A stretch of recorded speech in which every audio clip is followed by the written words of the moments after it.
que nous sommes en train de traiter sur un sujet aussi délicat que beaucoup de gens semblent vouloir éviter, c'est le sujet de la sorcellerie. Alléluia. Et nous sommes en train de mener beaucoup de prières dessus. Lorsque vous lirez dans Nombre et ou dans Exode, le Seigneur est en train de dire par la bouche de Moïse à son peuple que tu ne laisseras pas vivre la sorcière. En d'autres termes, tu ne laisseras pas la sorcellerie se cultiver autour de toi. Pourquoi? Parce que la sorcellerie en ces temps est constituée un élément aussi nuisible pour la croissance des enfants d'Israël. Et c'est comme ça qu'ils avaient commencé à appliquer cette loi. Aujourd'hui, nous constatons que le diable est toujours en action. Et si vous dites que la sorcellerie est terminée, vous êtes en train de vous tromper énormément. Les sorciers pullulent et ils sont nombreux. Et les sorciers sont aujourd'hui représentés au moins dans chaque famille. Ils sont présents au moins dans chaque famille. Et surtout en Afrique, ils sont partout. Et la sorcellerie est une des bases de l'unité des forces du monde des ténèbres que les diables utilisent afin de nuire de manière générale. Alors nous avons commencé une série de prières embargo que j'appelle embargo spirituel. Alléluia. Parce que dans Nombre chapitre 23, le verset 23, la parole de l'Éternel me dit ceci. Il parle à Israël. Il dit que la divination et l'enchantement ne pourront rien contre Israël. Alléluia.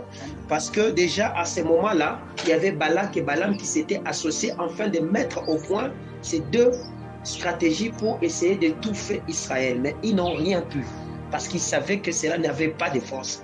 Mais ils avaient appliqué cela. Alléluia. Et dans Lévitique chapitre 20, le verset 27, la Bible dit « Lorsqu'on trouvera chez toi un homme ou une femme qui a en lui un esprit de mort, on les lapidera. » Vous voyez, ça c'était dans Lévitique. Mais ce matin, je veux d'abord qu'on comprenne quelque chose sur la base de l'enseignement que nous avons commencé. Nous allons lire. Nous sommes dans le livre de Jonas, chapitre 1er. Je vais lire quelques passages afin que nous puissions les comprendre. Je vais commencer à partir du verset 4. Mais l'Éternel fit souffler sur la mer un vent impétueux et il s'éleva sur la mer une grande tempête. Les navires menaçaient de faire naufrage. Les mariniers eurent peur et ils implorèrent chacun leur Dieu et ils jetèrent dans la mer des objets qui étaient sur les navires, afin de se rendre plus légers. Jonas descendit au fond du navire et se coucha et s'endormit profondément. Le pilote s'approcha de lui. Et lui dit « Pourquoi dors-tu? Lève-toi, invoque ton Dieu. Peut-être voudra-t-il penser à nous et nous ne périrons pas. » Ils se dirent l'un à l'autre. Venez, tirons au sort. Est-ce qu'on peut souligner tirer au sort? Pour savoir qui nous attire ces malheurs. Ils tirèrent au sort et le sort tomba sur Jonas. Le sort tomba sur Jonas. Amen, amen. Matthieu chapitre 27, le verset 35. Voici ce que la parole de l'Éternel me dit. Alléluia. Essayez un peu de contrôler chaque enfant qui ne fasse pas trop de bruit. Jeune. Alléluia. Matthieu chapitre 27, verset 35, la parole de l'Éternel me dit ceci. Après l'avoir crucifié, ils se partagèrent ses vêtements en tirant au sort, afin que s'accomplisse ce qui avait été annoncé par le prophète. Ils se sont partagés mes vêtements et ils ont tiré au sort ma tunique. Amen, amen. Que mon Dieu vous bénisse. Je parle ce matin sur le sort. Alléluia. Je parle sur le terme sort. Lorsque vous lisez ces passages que je viens de vous lire, vous allez comprendre que le narrateur a insisté sur le terme sort. Et quand vous essayez de parcourir dans toute la Bible, vous allez voir qu'il y a plusieurs fois qu'on a parlé de sort. Vous comprenez? Au moins, plus ou moins, les gens qui ont écrit la Bible, on peut compter au moins 70 fois, 70 fois dans la Bible qu'on a parlé du mot sort. Vous comprenez? Or, nous reconnaissons dans la Bible qu'il y a eu des moments où l'Éternel pouvait donner au peuple de Dieu l'ordre de jeter le sort. C'est par exemple lorsque vous lirez dans Lévitique chapitre 16 à partir du verset 8e, je crois, jusqu'au verset 10e, quand le Seigneur parlait par la bouche de Aaron, il disait à Aaron comment enlever le péché qui était sur la multitude qu'on appelle le péché d'iniquité. Il a dit, vous prendrez 2 boucs et vous tirerez au sort, vous comprenez, sur lesquels on devait faire la prière pour les jeter dans les lieux d'égarement. Il y a aussi lorsque cet homme de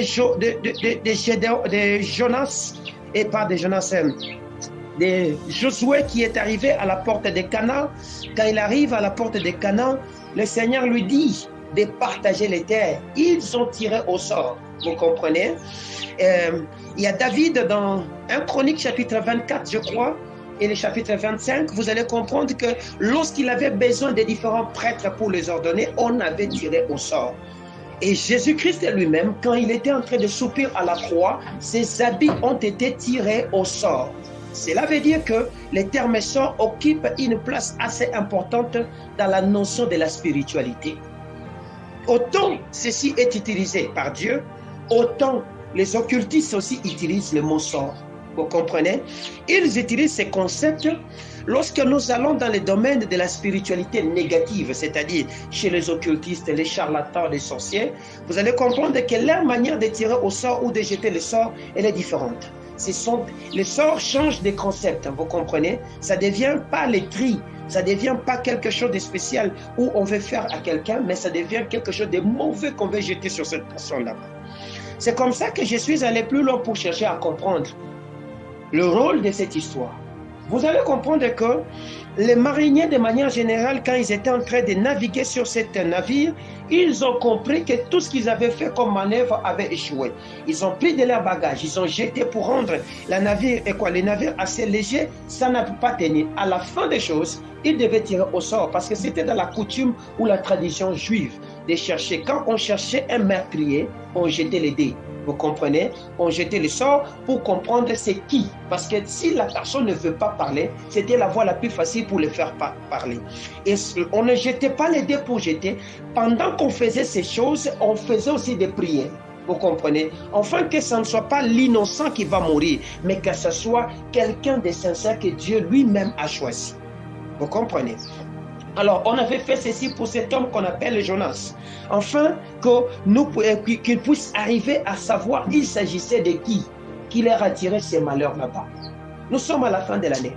Le monde occulte est en train aussi de jeter leur sort pour contrôler des destinées. Nous sommes à la fin de l'année, le dé est jeté quelque part. Et si vous ne faites pas attention, ça risque de tomber sur vous et vous risquez de mourir. C'est comme ça que vous pouvez fêter très bien bonne année, mais nous sommes arrivés au mois de mars, on vous compte parmi les gens qui sont partis. Parce que vous avez été distraits. Parce qu'à ce moment ici, dans des officines sataniques, dans des chambres magiques, il y a des gens qui sont en train de jeter des dés, peut-être sur ta tête sans que tu le saches. Alléluia.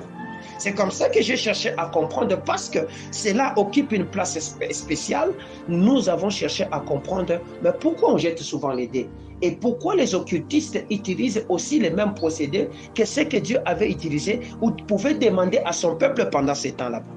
Quand les occultistes utilisent cela, c'est à ce moment-là qu'il y a une pratique que beaucoup de gens n'aiment pas, qu'on appelle la sorcellerie. Alors pour comprendre cela, il faut alors comprendre une définition spéciale qui englobe ces mots. Alléluia. Je suis allé dans les dictionnaires afin de chercher à comprendre c'est quoi la sorcellerie. La sorcellerie c'est défini, si vous avez le temps d'écrire, c'est défini comme l'art, c'est un art d'interroger le sort. Vous comprenez? C'est un art d'interroger la destinée. Les sorts ici prend le mot destinée, d'interroger la destinée et de se battre pour modifier leur trajectoire. Alléluia. C'est-à-dire que le sorcier se met favorablement pour faire une réunion sur toi. Ils vont interroger ta destinée pour savoir ce que tu as été fait afin de modifier le trajectoire de ta destinée pour que tu fasses autre chose que ce que Dieu avait déclaré. Vous voyez? Parce que il y a un principe biblique qui dit que cela que l'Éternel a appelé, il les a aussi prédestinés. En d'autres termes, il y a un écrit spécial sur toi que le Seigneur avait dit que tu devais faire. Vous comprenez? Mais les gens qui sont dans la sensibilité spirituelle, ils peuvent être dans la capacité de lire ce qu'il y a sur toi. C'est comme ça que Balaam était dans la capacité, et Balak, ils étaient dans la capacité de comprendre que c'était un peuple terrible qui était en train de venir. Qu'est-ce qu'il fallait faire? Il fallait les arrêter. Ils pouvaient les arrêter comment? En jetant les divinations, en jetant des sorts sur eux. Vous comprenez? Mais malheureusement pour eux, cela n'avait pas d'effet sur Israël. Vous comprenez? Cela veut dire quoi? Cela veut dire que quand un sorcier se met en place, quand un sorcier s'assoit sur ta destinée, il prend une connaissance sur ta vie. C'est-à-dire, il s'informe sur toi. Si toi, tu ne veux pas t'informer des stratégies que les sorciers mettent au point, mais eux, ils prennent des stratégies sur toi. Lorsqu'un enfant est né dans la maison, les sorciers viennent pour savoir cet enfant, c'est qui. Vous comprenez? Vous allez me dire, ils viennent comment? Mais nous avons les mages. Les mages, ce n'était pas des gens bien, c'était un ensemble des gens qui consultaient les augures, les astres et consorts. Lorsque l'étoile de Bethléem est apparue, qu'on appelait Jésus, et ils n'avaient pas vu l'enfant, ils ont vu l'étoile qui était apparue et ils sont arrivés. Sache-le que le jour que tu es arrivé, parmi les gens qui étaient venus pour féliciter ta maman et tes parents, il n'y avait pas que seulement des chrétiens ou des gens dignes de foi, de confiance, mais il y avait aussi des occultistes et des sorciers qui étaient venus là-bas, afin de comprendre la destinée de cette personne qui vient de naître. Quel est le rôle qu'il doit faire? Est-ce qu'ils seront dans la possibilité de modifier son trajectoire pour le mettre sur un trajectoire qui n'est pas de Dieu? Vous comprenez? C'est comme ça. Pourquoi? Parce que les sorciers, ils se donnent ce travail de se battre pour te dévier. Vous comprenez? C'est comme ça que Israël, quand ils étaient tellement mal à l'aise et qu'ils ne voyaient plus la route de Canaan, ils étaient déviés, ils se perdaient à chaque instant. Cet homme de Moïse a dit, vous ne laisserez pas vivre la sorcière. Vous comprenez? Parce qu'il savait que toutes les fois qu'il pouvait, peut-être qu'il voyait, ça c'est moi qui dis, il pouvait voir la route, il y avait une force qui était en train de les dévier. Ça peut être que pendant que tu es en train d'étudier, tu sens une force qui te dévie sur la concentration que tu dois mettre pour apprendre cette matière là-bas. Ça peut être aussi la sorcellerie qui fait ça. Vous comprenez? Ça peut être aussi la sorcellerie. Et ils peuvent mettre tout ce qu'il y a comme mécanisme, distraction, lecture, moyen, tout ce qu'il y a pour te dévier de ce qui est essentiel, parce qu'ils savent que s'ils se concentrent sur cette matière, cet enfant deviendra un danger pour notre royaume. Alléluia. Que mon Dieu vous bénisse. C'est comme ça que nous sommes en train d'étudier pour chercher à comprendre c'est quoi. Vous comprenez? Il faut alors chercher pourquoi les gens jetaient les sorts. Vous comprenez? Pourquoi on avait besoin de jeter les sorts? On ne faisait usage de jeter les sorts, la plupart des cas, pour apaiser les discussions. Vous comprenez? Les disputes. Ou pour discuter ou décider des situations les plus délicates ou difficiles. Vous comprenez? C'est à ce moment-là qu'on faisait recours aux dés.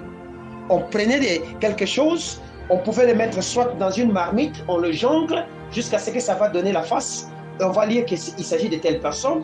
On pouvait le mettre sur un tissu d'habit. C'est comme ça que Jésus, la Bible nous dit, ils ont pris ces habits, on a tiré au sort. Vous comprenez?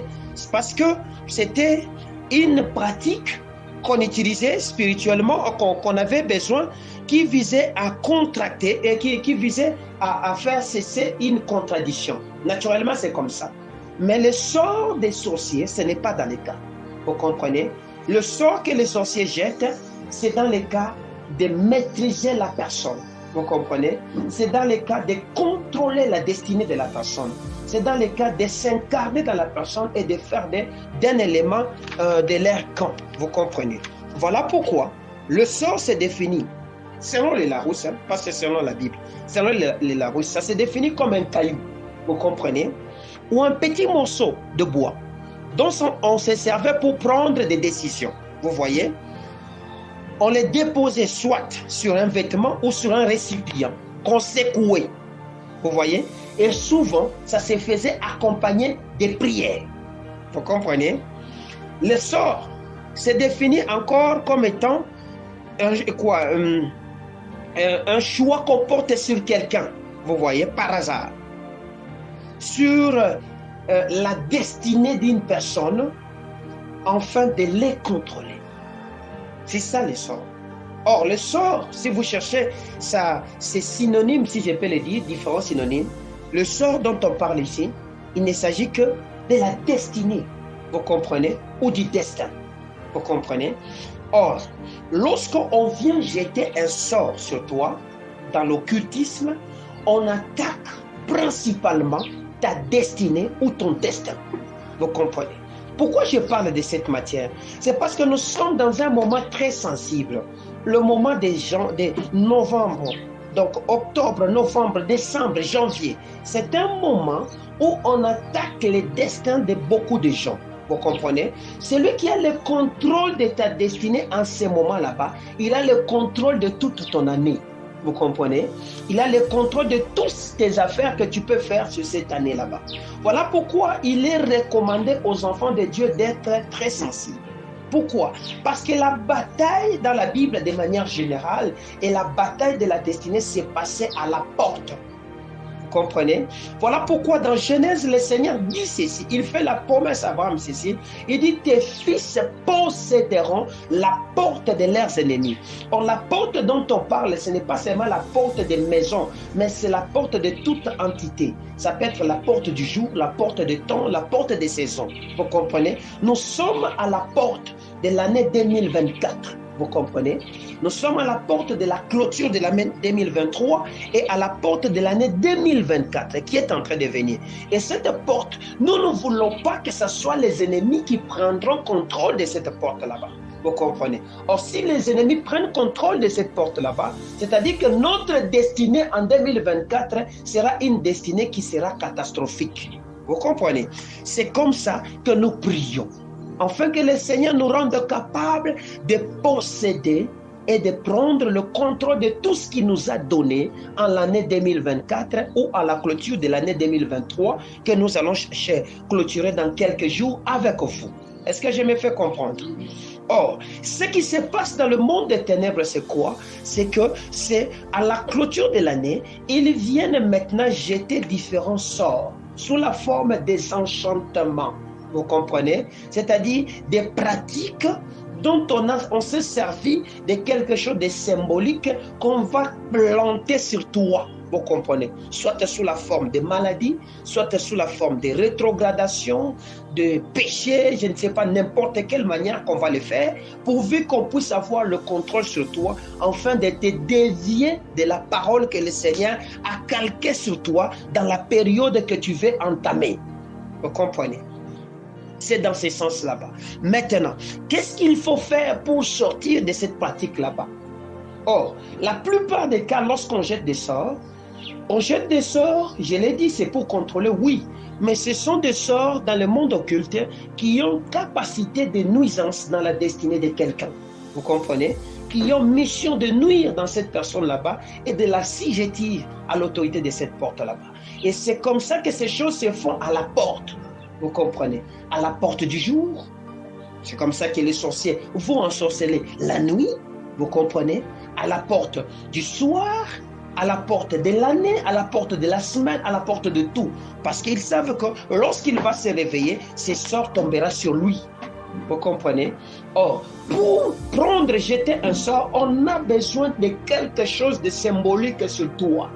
On ne peut pas jeter le sort pour jeter. On jette le sort en prenant référence de quelque chose de toi. C'est comme ça qu'on peut même t'envoyer un enfant pour que cet enfant te vende. Vous comprenez? Jésus a été vendu par Judas. Et quand Judas a été vendu et que Jésus a été vendu, Jésus a mené à la croix, on avait besoin de prendre quelque chose de lui pour que s'accomplisse la prophétie. On a pris de ses habits. Vous comprenez? Et quand on a pris de ses habits, on a tiré au sort. C'est-à-dire, en d'autres termes, on a pris une partie de sa destinée. On s'est partagé. Pose-toi la question. Vous comprenez? Qu'est-ce qu'on a pris de toi pour que ça puisse servir d'un élément qui sera une base sur lequel on va tirer au sort? afin de maîtriser ta destinée? Pose-toi cette question là-bas. Ça peut être des morceaux d'habits, ça peut être la chevelure, ça peut être les ongles, ça peut être l'argent, ça peut être même ta salive, ça peut être tout. Les sorciers sont capables de faire tout. C'est comme ça que vous allez voir, par exemple en Europe de manière générale, il y a beaucoup d'enfants autistes. Vous comprenez? Des enfants là qui sont un peu genre un peu Oh, ces genres de maladies, ce sont des maladies spirituelles la plupart des cas. Vous comprenez? Et ces genres de maladies, ce sont des maladies qu'on a attaquées dans la destinée de cet enfant parce qu'on a besoin de contrôler, d'utiliser l'esprit de cette personne là-bas. Et vous allez voir qu'on va investir beaucoup d'argent sur cet enfant. On ne veut pas que cet enfant meure, vous comprenez? Mais on est en train d'avoir pitié de lui. Vous pensez que la personne qui a plus pitié de lui, c'est comme si il a le souci que cet enfant guérisse. Non. Il veut maintenant, tant que cet enfant est comme ça, lui, son bonheur est en train de faire quoi? De monter. C'est-à-dire, on a calqué cet enfant, quelque chose sur lui, on lui a fait poser quelque chose et cet enfant reste comme ça. Et on aura pitié de lui, non, mon enfant ici, tu fais... Mais pendant ce temps, lui est en train de faire quoi? De monter. Vous comprenez? Parce que lorsque l'enfant naissait, on a vu que cette étoile était une très bonne étoile pour faire avancer la destinée de quelqu'un. Maintenant, comment les prendre? On ne sait pas les prendre. Donc, il faut qu'on jette quelque chose sur lui qui va les maîtriser. Vous comprenez? Et par lui, qui ne les tue pas. Je ne dis pas que ça va les tuer. Ça ne les tue pas. L'enfant grandira normalement. L'enfant va prendre une croissance normalement. Mais on l'utilise seulement. Même quand il est malade, on se battra pour qu'il ne meure pas. Pourquoi? Parce que quand l'enfant va mourir, la gloire de cette personne s'arrête. Est-ce que je me fais comprendre? Voilà pourquoi vous avez besoin d'être très vigilant et faire très attention. Parce que si quelqu'un vient vous jetez quelque chose de comme ça, vous allez voir que votre vie va devenir gâtée. Pose-toi la question, mais pourquoi aujourd'hui, ce que tu fais comme affaire, ça n'évolue pas? Pose-toi la question aujourd'hui, mais pourquoi aujourd'hui, tout ce que tu es en train de faire est en train de bloquer? Peut-être qu'on avait jeté un sort sur toi, on a limité, vous voyez. Or, quand on utilise les jeux de sorts, on n'utilise pas seulement ça. On utilise des mécanismes pour arriver à contrôler la vie de quelqu'un. C'est comme ça qu'on va vous parler de la toile d'araignée. J'ai déjà parlé d'un enseignement, parmi les enseignements de la clôture de l'année 2022-2023. Je vous avais parlé du cri des complots, vous comprenez? Et dans les cris des complots, j'avais parlé de la toile d'araignée, de l'araignée Goliath. C'est comme ça que vous allez constater, le sorcier, si par exemple, ils veulent, prenons les cas, ils ont besoin de détruire ces cultes, les cultes de ce matin, et qu'ils savent que nous nous réunissons ici, ils viennent, ils tissent une forme de toile ici, par exemple. Nous ne voyons pas. Le matin, toi tu te réveilles, ils savent que non, celui qui se réveille le matin très tôt, c'est Elvis pour arranger les cultes. Et que quand Elvis va entrer, il va se croiser avec cette toile là-bas. Et dès que cette toile va le frapper, ça va le déséquilibrer. Vous comprenez? Il n'aura plus la sensibilité, la force de parler comme normalement. Il va perdre son contrôle. Et ils ont déjà mis ce qu'il y avait comme piège. Ça s'est fait. N'avez-vous jamais rencontré?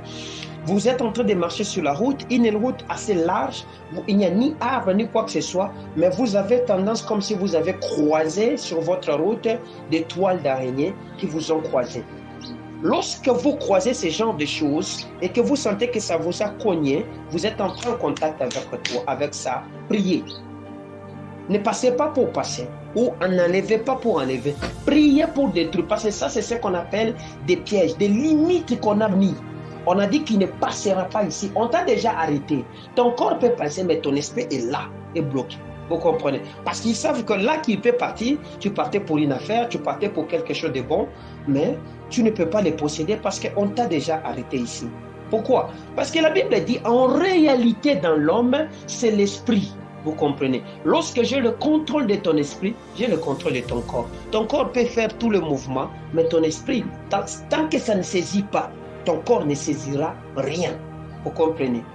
C'est comme ça que j'ai dit, on a prié avec vous pour, par exemple, dire que le Seigneur détruise tout ce qu'on a fait dans vos chambres, par exemple. Vous comprenez? C'est-à-dire qu'en réalité, est-ce que quand vous êtes ici, vous êtes dans vos chambres? Vous n'êtes pas dans vos chambres. Vous êtes avec nous ici. Mais quand quelqu'un vous a déjà contrôlé, ton esprit dans la chambre, tu peux être ici, tu nous écoutes, tu dors, tu as même les yeux lourds, vous comprenez, comme certains ici. Tu as même des yeux lourds, alors que tu te dis, qu'est-ce qui ne va pas avec moi? Parce que ton esprit est dans la chambre. Est-ce que je parle avec quelqu'un? Comme les gens ici. C'est un message important que je donne. Mais ils se retrouvent avec les yeux lourds. Donc, ils sont entre le sommeil et la vie. Pourquoi? Parce qu'on a déjà tissé la toile d'araignée. Pour qu'ils n'écoutent pas. Est-ce que je parle bien? Que mon Dieu vous bénisse. On utilisait les sorts de manière générale. Je parle des sorciers, ils utilisent ça pour faire le mal. Vous allez me poser la question, mais toutes ces théories que tu nous as données, il n'y a pas de base à la Bible. Oh, je vais vous dire. Allez lire Esther chapitre 3, le verset 7. Lorsque Aman voulait faire du mal à Israël, il avait tiré au sort. Alléluia. On peut lire Esther chapitre 3, verset 7. Permettez-moi de les chercher. Réveille ton voisin qui dort. Dis-lui, Jésus est ici. Dis-lui de ne pas dormir. C'est très mauvais de dormir dans l'église. Et pose-lui la question de savoir, est-ce qu'il a vraiment écouté ce que nous sommes en train de lui dire? Ce que l'Esprit est en train de lui dire. Ça, c'est un passage très petit. Esther chapitre 3, le verset 7. Voici ce que la parole de l'Éternel dit. Au premier mois, qui est le mois de Nissan, la 12e année, alléluia, du roi Assérius, on jeta les purs. En d'autres termes, on jeta les sorts. C'est-à-dire les sorts devant Aman pour chaque jour et pour chaque mois, jusqu'au 12e mois, qui est le mois d'Adar. Vous comprenez? Il jetait les sorts chaque mois, s'il vous plaît, pour qu'il puisse avoir Israël. Toi qui es discret, toi qui te dis que la sorcellerie n'existe pas, les sorciers ne se reposeront jamais. Chaque jour, ils vont travailler pour t'avoir. Et t'avoir, dans d'autres termes, ils peuvent dire que bon non, ne les tuons pas, vous comprenez? Mais on te maîtrise seulement. On utilise de ta grâce. Donc toi, tu travailles comme une machine et tout ce que tu fais, ça ne te produit rien, sinon zéro. Vous comprenez? Parce qu'eux, ils en profitent. Lorsque vous commencez à constater que votre intelligence est utilisée pour rien, demandez-vous qu'il y a un ça ne va pas. Lorsque vous constatez que votre force est utilisée pour rien, dites-vous qu'il y a un ça ne va pas. Vous comprenez? Parce que Dieu ne peut pas vous doter de capacités, d'intelligence, de force, d'énergie assez supérieure pour que vous ne vous en serviez pas. Non, il vous a donné ces choses afin que vous soyez capable de mettre ça au service de ce que lui avait préparé pour vous. Vous comprenez? Comment voulez-vous comprendre que vous êtes là, très intelligent? Lorsque vous faites des choses, on acclame. Mais quand il s'agit d'arriver maintenant pour avoir la part qui vous revient, vous êtes relégué à l'eau débarre. Vous comprenez? Vous êtes relégué au fond. Ce sont les inutiles, les gens qui n'ont pas travaillé, qui viennent prendre. N'est-ce pas la loi de Gédéon, par exemple? C'est-à-dire que Gédéon pouvait dire, nous travaillons, nous plantons. Lorsqu'il arrive le temps de récolter, le Madianite vient pour faire quoi? Voler. Vous comprenez? En réalité, ils ont déjà établi une loi. On a jeté un dé sur ta vie. Tu travailleras, oui. Tu vas écrire, oui. Tu vas te marier, oui. Mais quant au résultat, cela ne te reviendra pas. Vous comprenez? Parce que le dé est déposé sur ta tête. Vous comprenez? Voilà pourquoi tu as besoin de comprendre où se trouve l'endroit où on a planté le dé. Je l'ai dit, lorsqu'on jette les sorts, on pouvait utiliser des marmites, on pouvait utiliser des tissus d'habits dont on tournait. Vous comprenez? Peut-être que toi, tu es dans une forme de marmite, qu'on a jeté les dés, qu'on a enterré. Mais tu es là, tu te dis, non, je vais me battre pour que cette année, ça change. Il ne s'agit pas de te battre avec la chair, parce que le combat, ce n'est pas contre la chair, mais contre les esprits. Quel est l'esprit qui a été engagé pour te contrôler? Quel est l'esprit qui a été engagé pour contrôler ta destinée? Je vous ai dit, lorsque nous sommes arrivés au mois de novembre, je vous ai dit, faites attention. Beaucoup de gens n'ont pas pris en considération cette révélation que j'avais donnée. J'ai dit que j'étais en train de voir une bataille où des sorciers étaient en train de chercher à prendre le contrôle des vies. Vous comprenez? Mais beaucoup de gens ont dit, bon, n'ont pas considéré cela. Faites attention de mépriser la parole de l'Éternel. Faites très très attention parce que vous risquez de tomber dans le filet du monde des ténèbres. Amen, amen. Amen. Si la sorcellerie est un art, c'est-à-dire, ils le feront avec la dextérité qui puisse exister. Ils le feront de manière aussi propre. C'est comme ça que celui qui veut jeter les dés va se rapprocher de toi avec gentillesse, va devenir ton meilleur ami, va faire de toi son ami, son compagnon, va te donner même ce que tu manques, va te faire même des cadeaux, parce qu'il pourchasse quelque chose d'important dans ta vie. Vous comprenez? Voilà pourquoi le Seigneur pouvait nous dire d'être prudents comme des serpents, humbles comme des colombes. Parce que ce n'est pas tout le monde qui te montrera des dents, qui veut ton bonheur. Parce que les dents, c'est aussi une composante de ce que nous appelons les os. Est-ce que je parle bien? Peut-être qu'il te montre les dents pour te manger. Toi, tu penses qu'il est en train de rire sur ta destinée. Alors qu'il est venu avec la mission de faire quoi? De détruire, d'abattre, de tuer. Voilà les triples missions, la triple mission du diable. Vous comprenez? Est-ce qu'il s'est approché? Si tu constates aujourd'hui que autour de toi, il y avait quelqu'un qui était parti il y a longtemps, qui t'a fouillé, et subitement, il est en train de rentrer avec une force où ton esprit est interpellé. Ici, je parle bien, je souligne bien. Lorsque ton esprit t'interpelle, comment ce monsieur est entré? Il est devenu subitement gentil avec moi. Cela veut dire que l'esprit est en train de te dire que le monsieur qui vient de rentrer, ou la dame qui vient de rentrer, n'est pas une bonne personne. Il est rentré avec une mission. Ce qu'il avait oublié, c'est qu'il était parti. Il veut le reprendre dans ta vie. Maintenant, sois prudent avec une telle personne. Sois prudent, parce que nous sommes dans un moment glissant. Vous comprenez? Aujourd'hui, la sorcellerie, les gens, on utilise plusieurs techniques pour amener quelqu'un à se faire recruter dans la sorcellerie. Il y a des gens où ils sont déjà recrutés comme agents sorciers, mais ils ne savent pas qu'il est agent sorcier. De telles personnes se réveillent peut-être le matin, il est fatigué, il a mal au dos. Il se dit, je ne comprends pas. Il n'a que 22 ans, mais il se dit, ah, j'ai mal au dos. Il vit comme un vieux papa. On a transformé ta vie en un cheval de nuit. C'est que toutes les nuits, on t'utilise pour faire de très longues distances. Tu ne comprends pas. C'est comme ça que toi, tu rêves la nuit, que tu es en train de voyager. On est allé loin. Je ne savais même pas là que j'étais en train de partir. Mais je ne sais pas, subitement, je me suis réveillé. C'est de toi qu'on a pris comme cheval. Vous comprenez? On peut t'utiliser comme un grand chameau. Tu te retrouves la journée, tu es toujours en train de boire de l'eau. Tu es toujours en train de boire de l'eau parce que la nuit, tu as fait des parcours terribles. Tu dois créer des réserves. Parce que la conséquence de ce que vous faites dans le monde des ténèbres, c'est fait ressentir même dans la chair lorsque la personne se réveille. Est-ce que je parle bien? Alors il faut faire très attention. Parce qu'une personne qui est porteur d'une telle sémence en lui devient un danger pour la communauté dans laquelle il est en train de vivre. Vous comprenez? Parce que c'est une personne qui va se manifester. C'est une personne qui deviendra... prenons le cas de Jonas. Je ne dis pas que Jonas était un sorcier. Vous comprenez? Prenons que Jonas aurait été envoûté. Envoûté, c'est trop simple parce que l'envoûtement est un peu différent de la sorcellerie. Hein? L'envoûtement est presque faible. Aurait été ensorcelé. Vous comprenez? Quand une personne est ensorcelée, c'est-à-dire on a envoûté totalement la personne, on a le contrôle total de la personne. Mais envoûté, c'est une partie, une composante de cette personne qu'on a pris en compte. On n'a pas pris la totalité. Prenons que Jonas aurait été ensorcelé. Vous comprenez? Et que si on pouvait distinguer les caractéristiques de cet ensorcellement, on allait le voir même de visu. Parce que c'est un monsieur, quand vous êtes en train de vous battre, lui est en train de dormir. Vous comprenez? Quand vous êtes en train de vous appauvrir, ça ne lui dit absolument rien. Il connaissait la chose, mais il était en train de dormir. On jetait des choses. Lui, il était là. Vous comprenez? C'est pour dire que c'est une personne peut-être qu'on utilise la nuit, mais la journée, il a des choses que vous ne comprenez pas.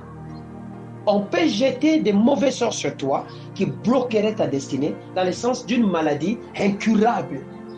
Vous comprenez? Vous avez tout fait, vous avez tout cherché, vous ne trouvez pas, alors qu'on a déjà jeté les dés sur vous. Vous êtes déjà réputé. Donc, on vous utilise, mais vous êtes dans l'inconscience. Vous comprenez? Jusqu'à ce qu'un jour, vous viendrez dans la conscience.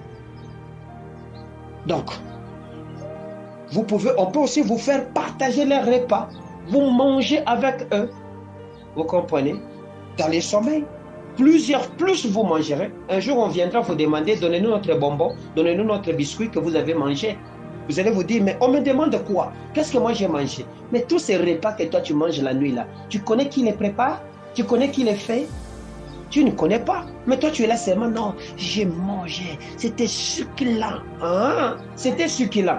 Ok, on te le réclamera un jour. Qu'est-ce que toi tu manges la nuit pendant que tout le monde est en train de dormir? On est même allé dans les pires des cas, c'est qu'on constate que quand toi tu dors, tu es en train de ta bouche comme quelqu'un qui mange. Donc la nuit là, qu'est-ce que cet enfant mange souvent la nuit? Vous comprenez? Qu'est-ce que cet homme mange souvent la nuit? Faites attention avec une telle personne. Priez pour lui. Parce que lorsque le temps viendra, il vous dira, on m'a demandé aussi de donner parce que j'ai trop mangé. Alléluia. Que mon Dieu vous bénisse. Donc, le sort, si la sorcellerie est un art est un art si la sorcellerie permettez-moi, si la sorcellerie est un art d'interroger le sort ou d'interroger la destinée de quelqu'un, cela veut dire que en ce moment, par exemple, nous ne savons pas qui est en train d'interroger notre destinée de 2024. Alors, qu'est-ce que nous devons faire? Nous devons anticiper pour les empêcher de vouloir faire quoi? D'interroger 2024, pour qu'ils n'aient pas les informations 2024. Voilà pourquoi je peux même vous conseiller de ne pas toujours acclamer tout prophète qui viendra pour vous dire, ah, chantez, j'ai vu, je parle. Non, il y a aussi des prophètes sorciers. Les sorciers peuvent donner avec précision ce qui viendra l'année prochaine. Il te dit que non, j'ai vu ça, j'ai vu ça, j'ai vu ça. Vous comprenez? Alors que ce n'est que des histoires qu'il a vues avec les yeux occultes. Vous comprenez? Voilà pourquoi, quand un prophète vient pour vous prophétiser, demandez-vous. La Bible nous donne la lassitude de faire quoi? De l'interroger, n'est-ce pas ça? Parce que ça peut aussi être une prophétie du monde des ténèbres. Surtout dans le monde où nous sommes en train d'évoluer, nous avons beaucoup de sorciers qui ont pullulé et beaucoup de faux prophètes qui ont pullulé. Peut-être ce sont des anciens sorciers transformés en nouveaux prophètes et qui nous ont pénétrés. Est-ce que j'ai bien parlé? Oui. Alors c'est comme ça que nous sommes en train de prier. Nous avons libéré cette action qu'on appelle embargo spirituel afin de détruire tout contrôle. Si on avait jeté le sort dans le sens que toi, tu mourras en 2024, cela ne doit pas arriver. Si on avait jeté le sort en disant que toi, tu auras des problèmes de pied pour que tu ne manges pas, cela ne doit pas arriver.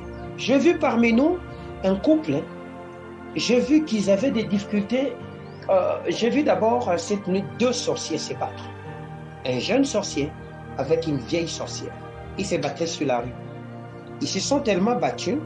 Bon, moi, dans ma vision, je voyais comme si c'était normal. Comment cet enfant peut se battre avec cette maman? Et puis on les a presque séparés. La maman était partie. Je vis les petits sorciers qui étaient restés, qui avaient des cheveux comme un peu... Tous les musiciens ont tendance à les faire ces derniers temps, surtout les musiciens de hip-hop, ils font des dreads comme ça, ils ferment ça en queue comme ça. Lui, ce jeune homme-là était comme ça. Il a pris une forme de flèche. Et cette flèche-là, il a pris un balai, un tige de balai. Il a tiré vers la direction nord-est, de là que la maman était partie. Et la flèche était partie. Le petit a dit, tellement qu'on l'avait interdit, entre eux, ils se sont cafouillés. On l'a interdit, mais il voulait faire du mal à cette maman. Il a dit qu'il va faire du mal à cette maman. Et pendant que mon esprit rentrait, j'ai vu devant la clôture de la barrière d'une des parcelles où le Seigneur me montrait, j'ai vu, dans cette parcelle, ils ont de l'eau. Ils ont même un puits. Mais je les ai vus sortir les bidons, le mettre dehors, parce qu'ils attendaient que le voisin qui a un forage puisse les alimenter en eau. Je me suis dit, comment est-ce que cette personne peut attendre de l'eau pendant qu'il a de l'eau chez lui? Il y avait des bidons, plein de bidons jaunes et des trucs qui étaient là dehors. C'est-à-dire que le monde des ténèbres a déjà tiré des flèches qui sont là pour vous assoiffer. Est-ce que je parle bien? Or, quand vous manquez l'eau, c'est quoi? Vous manquez la vie. Quand vous manquez l'eau, vous manquez la parole. Vous comprenez? Alors faites très très attention. Et on m'a même parlé d'une femme. On m'a dit qu'elle fasse très attention. Parce que j'ai vu la flèche vers elle en train de venir. Elle risque de traverser en 2024 un moment de sécheresse terrible dans sa vie si elle ne se réveille pas maintenant. Est-ce que j'ai bien parlé? Oui. Que mon Dieu vous bénisse. Amen. Voilà pourquoi nous allons prier. Est-ce qu'on peut acclamer le roi des rois?